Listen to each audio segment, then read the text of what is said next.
Okay, now we move towards the reproduction part. As we know, the reproduction, there is three cases in case of plants: vegetative, asexual, and sexual method of reproduction. Clear? In summary, we cover here that vegetative is fragmentation, asexual by spore formation, and sexual mode of reproduction by gamete formation. Clear? Basic से ही अभी हम लोग introduction में देखेंगे, फिर classification में एक एक क्लास की क्या स्पेसिफिकेशन है वो हम वहां पे फोकस करेंगे. Now vegetative reproduction is by fragmentation. Each fragment develop into a thallus. You all know that an algae is a thalloid structure. ठीक है, उसका कोई भी शेप साइज आप ऐसे नहीं डेफिनेट बता सकते हो कि वो किस तरीके का structure. We can't differentiate about the morphological appearance of algae in root, stem and leaf. Okay, तो थैलॉइड स्ट्रक्चर, इस थैलस के अगर हम फ्रैगमेंट कर दें, then each fragment have capability, जैसे ये fragment A, this one B, this one C, this one C, D, E, F. इस तरीके से all of the fragment have the capacity to grow into the new fragment, new thalloid. ठीक है, they have capability to grow into the new thalloid body of that particular algae. Clear है? That means the favorite mode of reproduction and favorable mode of reproduction is vegetative by means of fragmentation. Each fragment develops into a new thallus.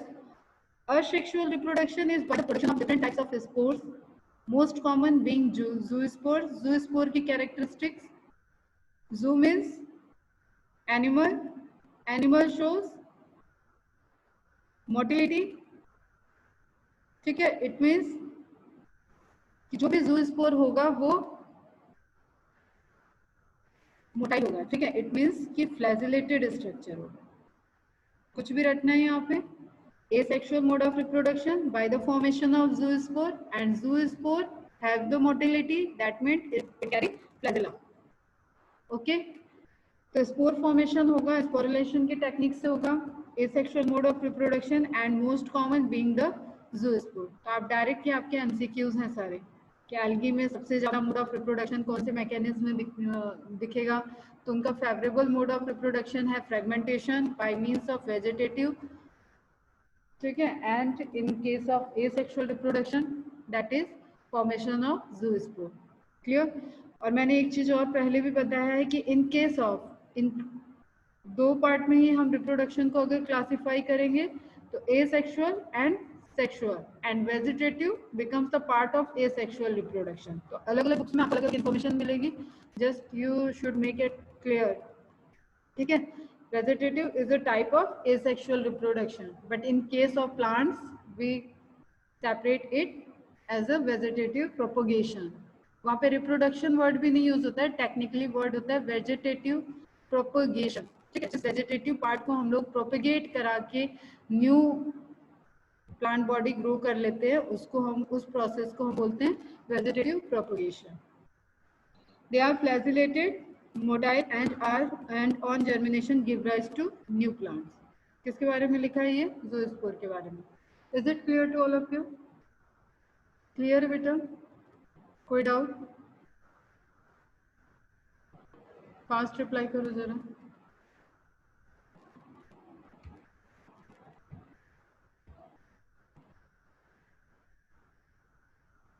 Okay, good.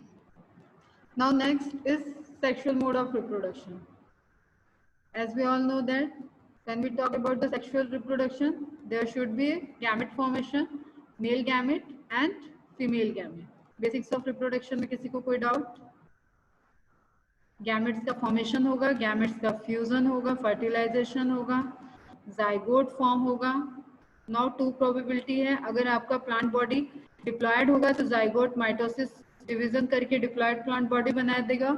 अगर आपकी plant body या जो भी organism की body haploid है तो zygotic meiosis होगी.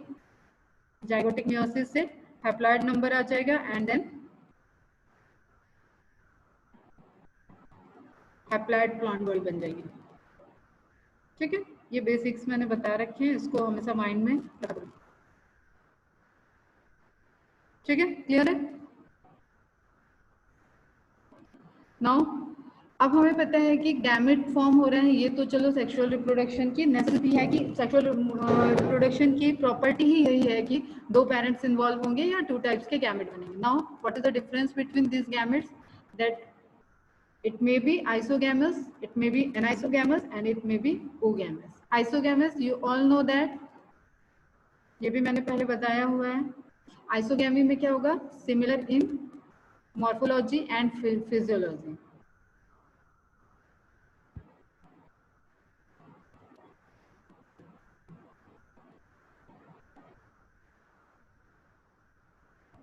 ठीक है बेटा. अगर इन दोनों में से किसी एक से मॉर्फोलॉजिकली सिमिलर है और फिजियोलॉजिकली सिमिलर नहीं है तो उस केस में हम क्या बोलेंगे? Morphologically isogamy and physiologically anisogamy. Clear है बेटा?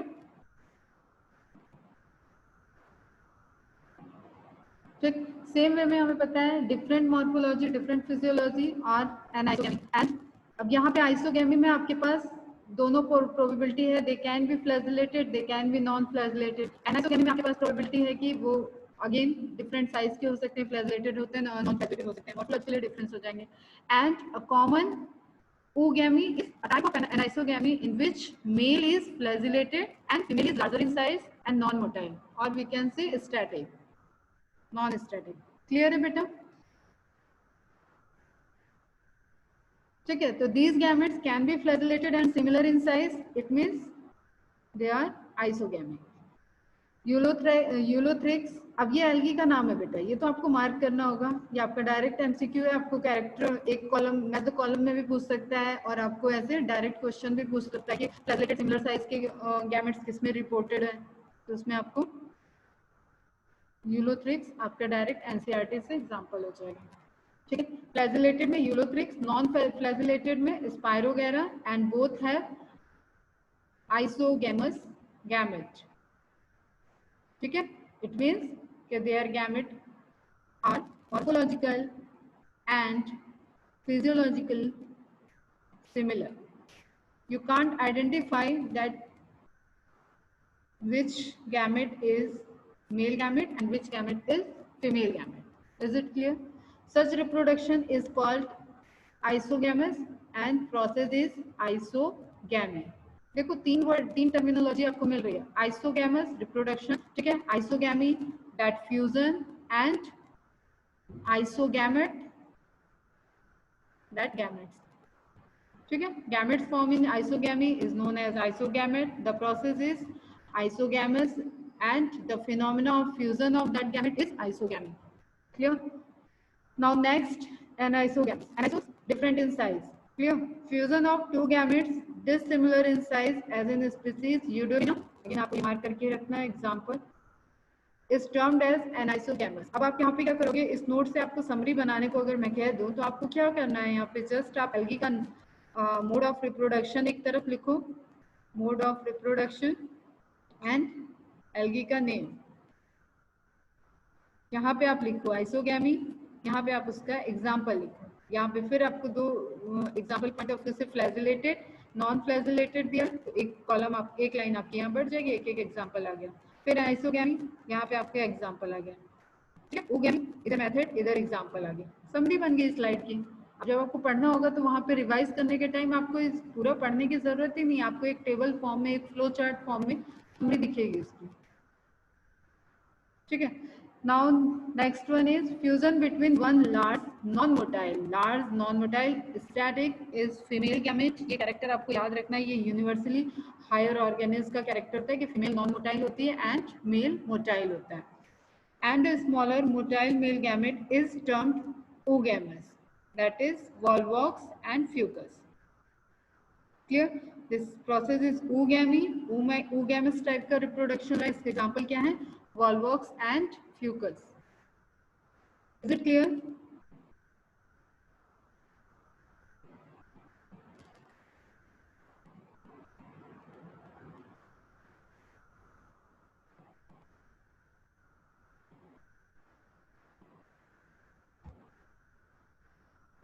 तो रिप्रोडक्शन पार्ट ऑफ व्यू से हो गया. Vegetative asexual mode of reproduction by spore formation, vegetative by fragmentation, and sexual mode of reproduction by gamete formation, in which three types of gamete formation reported. First is isogamy, second is anisogamy, and third one is oogamous type. Clear? Now next topic is how algae are useful for human welfare. जब हम useful की बात करते हैं मतलब उसको हम अपने पर्पज से किस तरीके से यूटिलाइज कर सकते हैं. Although we all know that कि 50% ऑफ ऑक्सीजन जो हमारे एनवायरनमेंट में प्रेजेंट है उसके लिए रिस्पॉन्सिबल एल्गी ही है. क्लियर? तो algae are useful to man in a variety of ways. तो यहाँ ऑक्सीजन, फोटोसिंथेसिस इसकी बात नहीं करेंगे हम. अदर सोर्सेज के इंडस्ट्रियल लेवल पे या मेडिसिनल लेवल पे हम किस इंडस्ट्री में किस पर्पज से उसको यूज कर सकते हैं. Clear? Algae are useful to man in a variety of ways.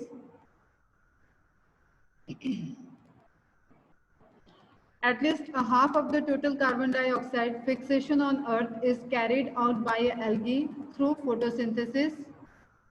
Okay, carbon dioxide fixation means they are talking about photosynthesis. CO2 fix हो जाता है किसमें? ग्लूकोज में. Being photosynthetic, they increase the level of dissolved oxygen in their immediate environment. कौन सा environment होगा बेटा ये बताओ? किस environment की बात हो रही है?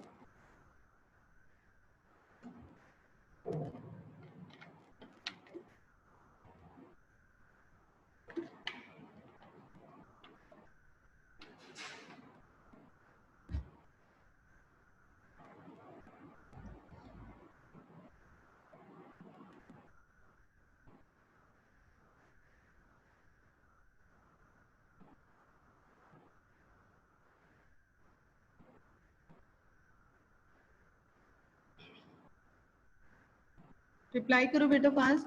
Immediate environment means algae mostly क्या है? एक्वेटिक. कहाँ ग्रो करेंगे? वाटर में ग्रो करेंगे, अदर मैराइन वाटर और फ्रेश वाटर. क्लियर? अब इमीडिएट एनवायरनमेंट में वहाँ सराउंडिंग में अदर एनिमल्स भी होंगे जिनको ऑक्सीजन की नीड होगी. ठीक है, वहाँ पे ये ऑक्सीजनिक मीडियम क्रिएट करने में इंपॉर्टेंट रोल प्ले कर रही हैं. They are of paramount importance as primary producer of energy rich compound which form the basis of the food cycle of aquatic animals.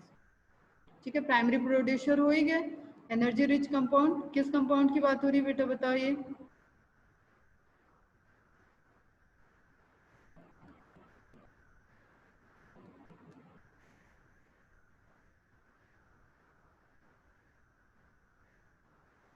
Note down करो, WhatsApp पे reply करना. Which compound?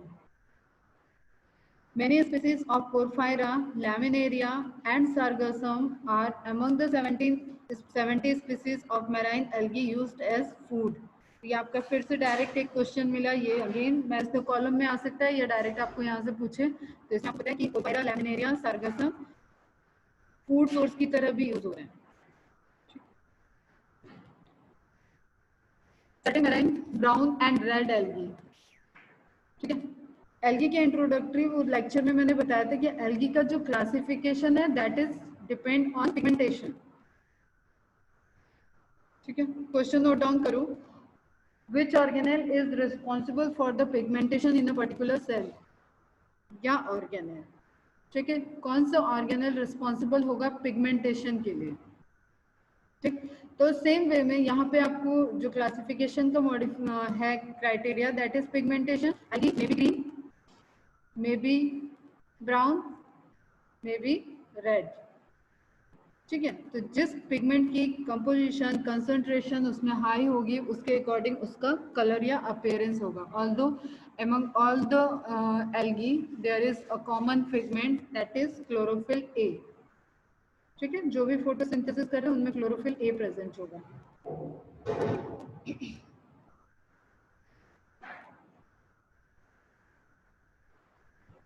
ठीक है, now certain marine brown and red algae produce large amount of hydrocolloids.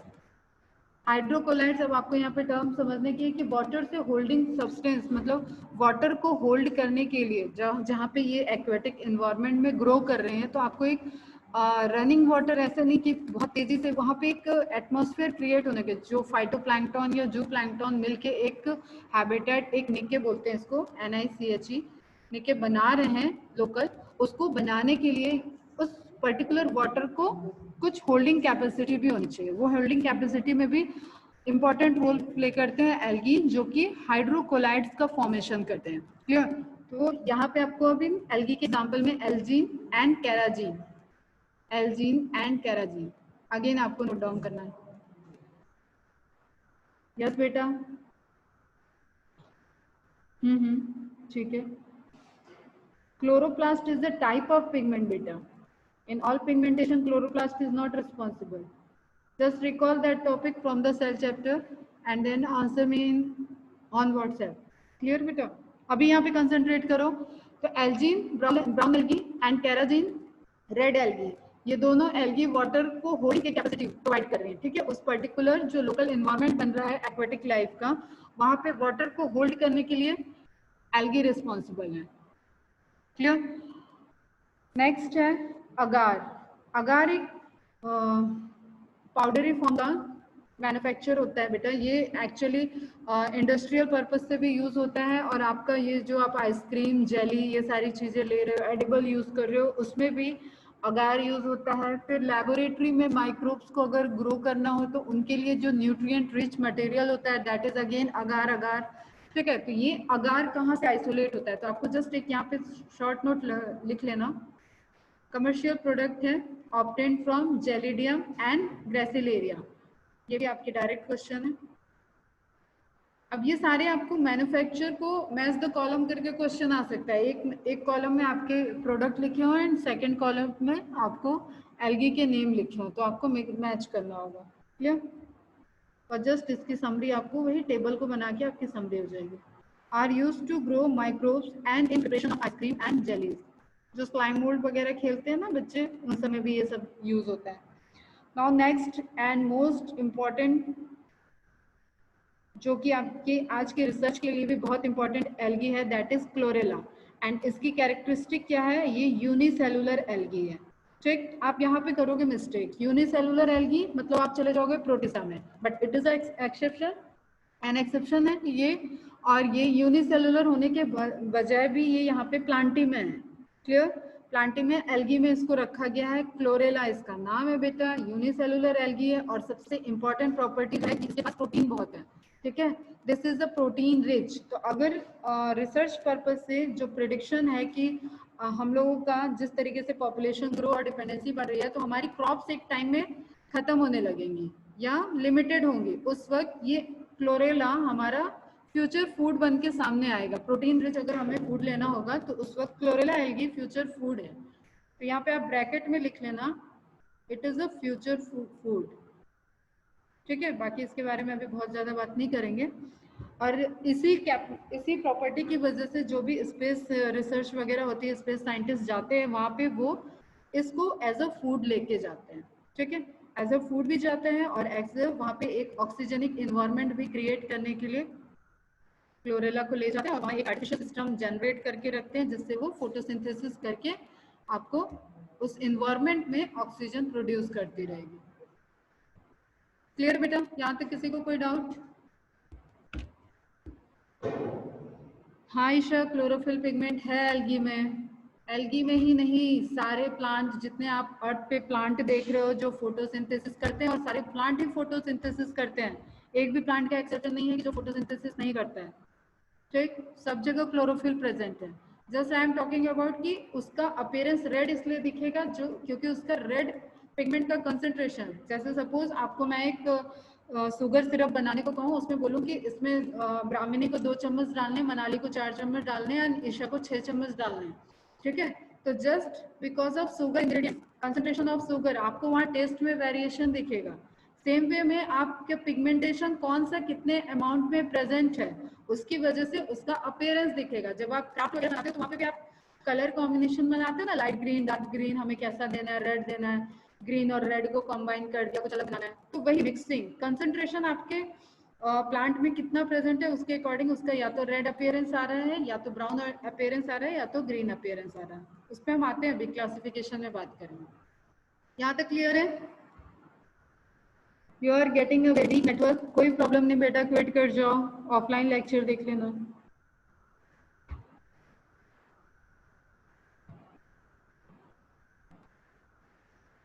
Prithvi clear है?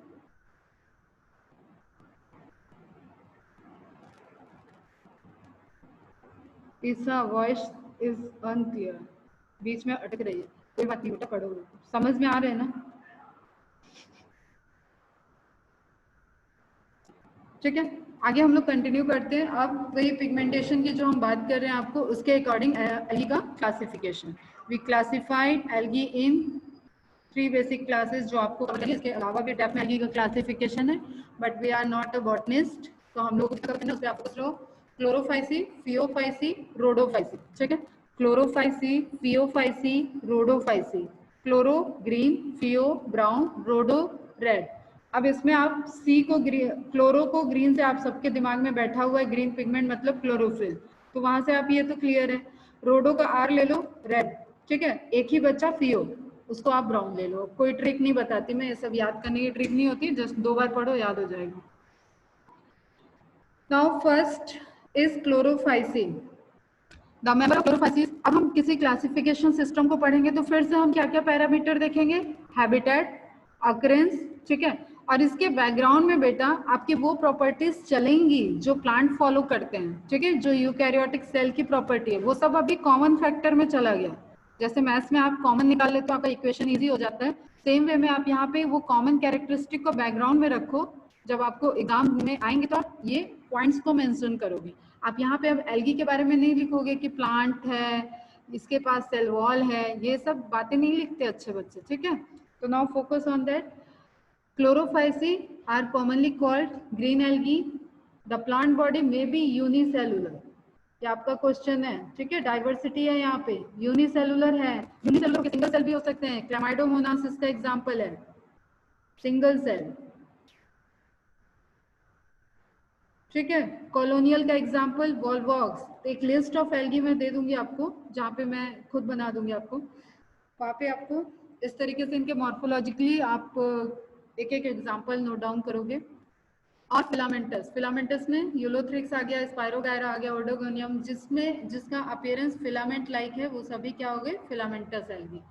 दे are usually grass green, क्योंकि chlorophyll इसमें high amount में है, due to dominance of pigment chlorophyll A and B. किसी को कोई डाउट? क्लासिफिकेशन कर दिया हमने, जस्ट क्लोरोफिल ए है, बी है वहां पे हाई अमाउंट में, इसलिए इसका अपीयरेंस कैसा है? ग्रीन कलर का। क्लियर? और ग्रास सबने देख रखी होगी आई थिंक, तो ग्रास ग्रीन कलर का इसका अपीयरेंस क्या हुआ है? The pigments are localized in definite chloroplast. Underline कर लेना, ये आपका क्वेश्चन है। द क्लोरोप्लास्ट में बी डिस्क्वायर्ड। अब आपसे 3 क्लासेस क्वेश्चन पूछ रहे हैं, और 11th स्टूडेंट्स, ये सच में तुम लोग के साथ एक प्रॉब्लम है कि तुम आंसर नहीं करते हो, और आई रियली वॉर्न यू, किसी न किसी दिन मेरे सामने आओगे तुम लोग, तो ये आदत अपनी जल्दी से जल्दी खत्म करो। जो क्वेश्चन मैंने क्लास में पूछे उसके रिप्लाई किया करो। ठीक है, मैंने पूछा था कि जिग्नेमा एंड स्पायरोगेरा में आप किस तरीके से डिफ्रेंशिएट करोगे? जिग्नेमा एंड स्पायरोगेरा में आप किस तरीके से डिफ्रेंशिएट करोगे? इंट्रोडक्टरी क्लास से पूछ रही हूँ मैं, इसका रिप्लाई आज आ जाना चाहिए। ठीक, सेल चैप्टर में पढ़ाया हुआ है। स्पाइरल और ribbon shape in different species, तो अलग अलग स्पीसीज में आपको क्लोरोप्लास्ट के अलग अलग शेप दिखेंगे। Most of the members have one or more storage bodies called pyrenoids. Next question note down, what is pyrenoids? का आंसर यहाँ पे है, बट आपको arrangement of this protein and starch, protein और स्टार्च का किस तरीके का अरेंजमेंट पायरेनॉइड्स के केस में दिखता है। क्लियर? आई अगेन रिपीट,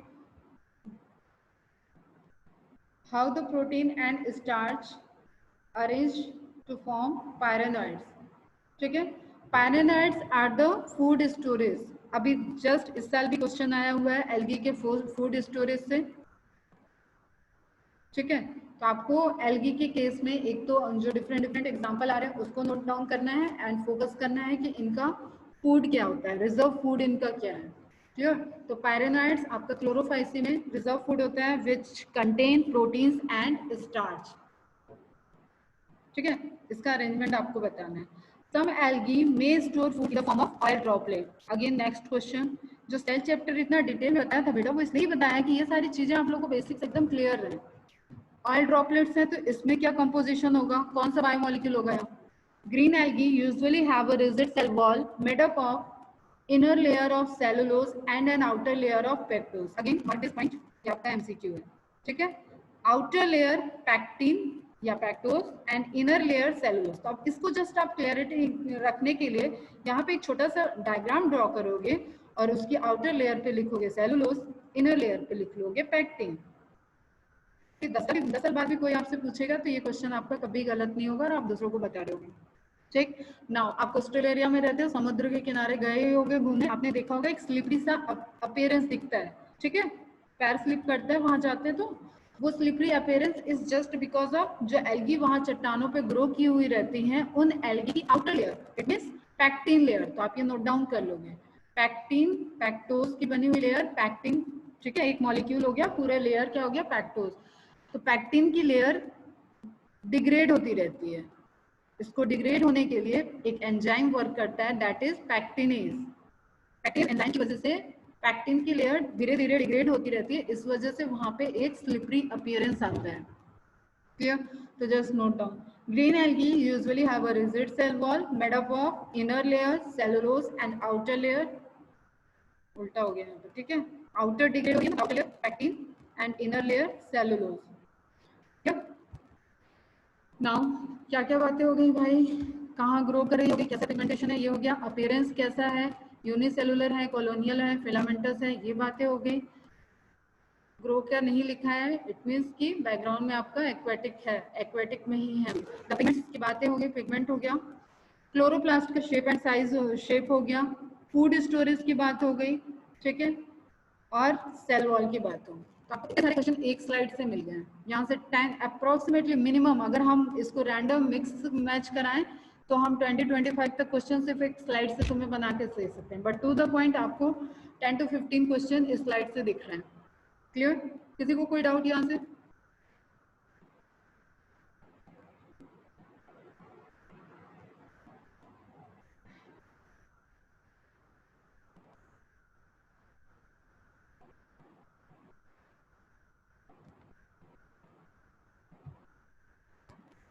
ठीक है, तो नेक्स्ट जो पॉइंट आता है जिसपे हमें फोकस करना होगा, क्लोरोफाइसी किस तरीके का रिप्रोडक्शन प्रीफर करते हैं. ठीक है, क्योंकि आप किसी प्लांट की जो 2020 में प्लांट है, ये अभी तो हुआ, अभी दिख रहा होगा, तो इसकी स्पीसीज आई है, इट मींस कि इसने रिप्रोडक्शन के फिनोमिना को फॉलो किया है. ठीक है, तो वो रिप्रोडक्शन का फिनोमिना क्या है जिसकी वजह से इनका एक कंटिन्यू एग्जिस्टेंस बना हुआ है हमारे अर्थ पे. ठीक है, तो vegetative mode of reproduction, again fragmentation usually takes place. Usually word आया, इट मींस कि प्रेफरेबली सबसे ज्यादा ये फ्रेगमेंटेशन करते हैं, और by the formation of different type of spore. अब ये आपका एक अगेन एनसीईआरटी की मिस्टेक कह सकते हैं या कंफ्यूजिंग स्टेटमेंट है, तो जस्ट आप करेक्ट कर लो कि स्पोर फॉर्मेशन की बात हुई है, it means it is the part of asexual reproduction. Clear? But ठीक है, कुछ ऐसे स्पोर बनते हैं जो कि आपके एडवर्स कंडीशन में बनते हैं, जैसा मैंने एकाइनेट्स वगैरह केस में बताया. तो उस तरीके का अपीयरेंस अगर कोई बन रहा है और वो एक फेवरेबल इन्वायरमेंट का वेट कर रहा है, उसके बाद वो स्पोर रप्चर होगा, तो भी वो है तो asexual reproduction, but you can consider it in a vegetative reproduction. Clear? Now next, asexual reproduction simple है, ज़ूस्पोर के थ्रू ज़ूस्पोरेंजिया में फॉर्म होगा. मींस वो सैक लाइक स्ट्रक्चर जिसके अंदर ज़ूस्पोर फॉर्म होंगे उसको ज़ूस्पोरेंजिया कहेंगे. क्लियर? रीजॉइन करो फटाफट, लेक्चर ओवर हो रहा है.